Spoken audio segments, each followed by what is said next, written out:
Hello friends, welcome to Crafteria. If you are new to this channel, subscribe my channel by clicking the subscribe and bell button to get more videos. In this video, we are going to see how to make a box knot using this wire.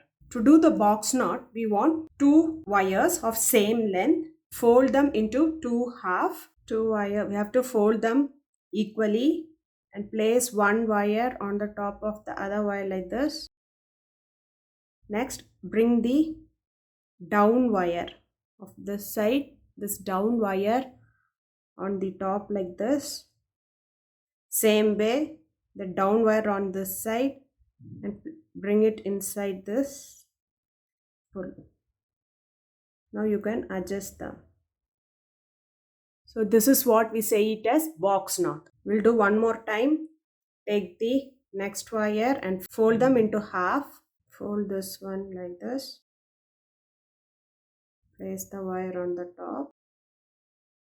Bring the bottom part of this wire on the top and bottom part of this inside like.